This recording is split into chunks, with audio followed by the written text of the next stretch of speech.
अमीरों की ज़मीनें हमेशा आखिर में डूबती हैं, गरीबों के घर और उनकी ज़मीनें हमेशा पहले डूबती हैं। जैसा कि लाहौर में एक सोसाइटी को बचाने की बहुत कोशिश की गई। चूंग लाहौर का इलाका जो है, वहाँ मुख्तलिफ इलाकों में सैलाब का पानी दाखिल हो गया। जिस सोसाइटी को बचाने की कोशिश की जा रही थी वो अलीम खान की सोसाइटी है।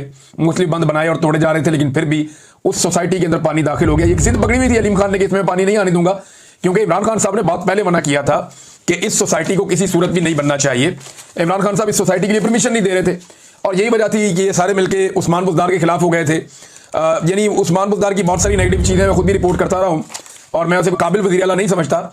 लेकिन ये जो मामला है, इसमें अलीम खान को एक प्रॉब्लम ये भी था उस्मान बुज़दार से कि ये शख्स क्यों मेरी सोसाइटी के रास्ते में रुकावट बना हुआ है। तो इमरान खान साहब के दौर के अंदर ये इशू तो था कि जो अलीम खान को परमिशन नहीं मिलती थी। इस सोसाइटी के बारे में इमरान खान साहब ने क्या कहा था, ये अलीम खान साहब की सोसाइटी है और अभी अलीम खान साहब के हवाले से और भी खबरें मैं आपके सामने रखता हूँ। लेकिन पार्क व्यू सोसाइटी, इसमें पानी दाखिल हो गया और इसके तमाम जो अहम तरीन ब्लॉक हैं, जो बड़े महंगे बेचे गए हैं, लोगों ने 2-2 करोड़ 4-4 करोड़ का प्लॉट लिया, वहाँ पे घर बनाए, वो सारे डूब गए हैं। लोग अपने घर, अपने गाड़ियां, अपना कीमती सामान छोड़ के वहां से निकले फौरी तौर पे जान बचा के, और लाहौर के मुख्तलिफ होटलों में जो कमरों की कीमत है वो ज़मीन से आसमान पे पहुंच गई है, क्योंकि लोग अपनी जानें बचा के होटलों में पहुंचे और वहां पे जो होटल हैं वो फुल हो गए हैं। वहां भी लोगों को अब जगह नहीं मिल रही, लोग अपने रिश्तेदारों के घरों में जा रहे हैं मुख्तलिफ जगह पे।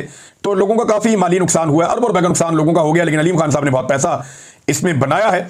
अब जनाब इमरान खान साहब तामीरात की इजाज़त नहीं दे रहे थे। इमरान खान साहब ने क्या कहा था, जरा ये आप सुने। आप अलीम खान का ये है कि उन्होंने 300 एकड़ जमीन ले ली रावी के अंदर, वो लीगल करवाना चाहते थे और रावी के बेड के ऊपर इलीगल है जमीन। प्लस उनके केसेस नैब में भी थे, उनके केसेस ये पेंडोरास पेपर में भी उनका नाम आ गया। तो वो मेरे ख्याल में मेरे से एक्सपेक्ट करते थे कि जब मैं, क्योंकि हम पावर में हैं, तो हम वही चीजें करें जो नवाज शरीफ और ये जरदारी करते आए हैं कि पावर में आकर सारे गलत काम जायज करवा दें। ये अलीम खान के बारे में इमरान खान साहब ने फरमाया था। इमरान खान साहब ने एक और बात भी की अलीम खान के बारे में ही, और वो ये बताते रहे हैं कि इनका जो एक ग्रीन एरिया, उसको ये ब्राउन एरिया बनाना चाह रहे थे और इसमें अरबों रुपए का इन्होंने पैसा बनाना था।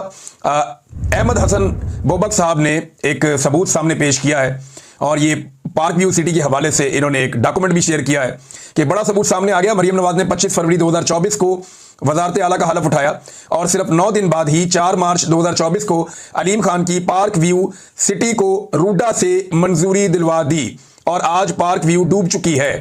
अब बात यहीं खत्म नहीं हुई, बल्कि इस मंजूरी के बाद रोड अप्रूवल के नाम पर अलीम खान ने पार्क व्यू सिटी लाहौर में रिहायशियों से 70,000 रुपए फी मरला के हिसाब से बटोरे और इस तरह उन्होंने जो पैसा कमाया वो 10 अरब रुपए की दिहाड़ी लगाई। और यानी वो कह रहे हैं कि रूडा अप्रूवल की जद में आने वाले प्लॉट की तादाद तकरीबन 15 से 20 हज़ार है और इनमें 70% 5 मरला, जबकि बाकी 10 मरला और कमर्शियल प्लॉट्स हैं। तो ये जनाब अलीम खान साहब की सोसाइटी डूब गई है। और आज ये अलीम खान साहब जो हैं वो मरियम नवाज साहबा के साथ एक कश्ती में सैर कर रहे थे। ये निकले और कश्ती के अंदर उन्होंने विजिट भी किया। एक दौर था, मुझे अच्छी तरह याद है, इसी अलीम खान के बारे में मरियम नवाज साहबा के अल्फाज थे कि पीटीआई ने कब्जा ग्रुप अलीम खान को टिकट दे दिया है।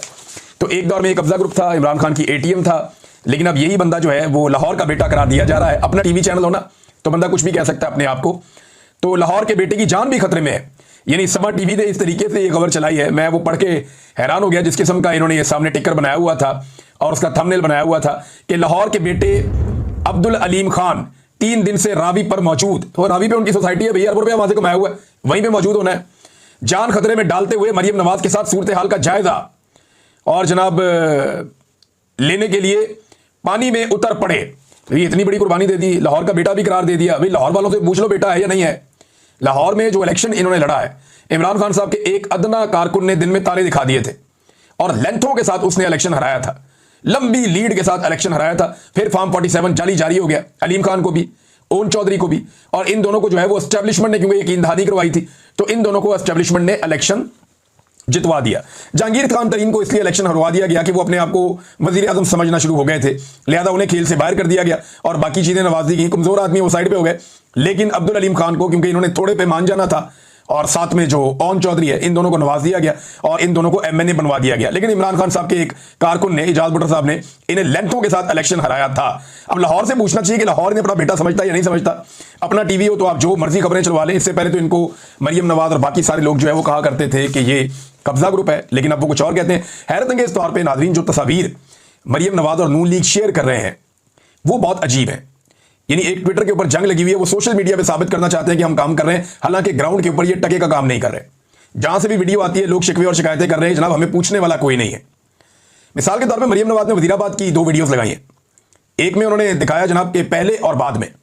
मजे की बात यह कि पहले और बाद में वाली जो वीडियो होती है उसका एक सिंपल एडिटिंग का उसूल है कि एग्जैक्टली वही जगह आपने दिखानी होती है पहले और वही जगह आपने दिखानी होती है बाद में, या वही शख्स आपने दिखाना होता है पहले और वही शख्स आपने दिखाना होता है बाद में।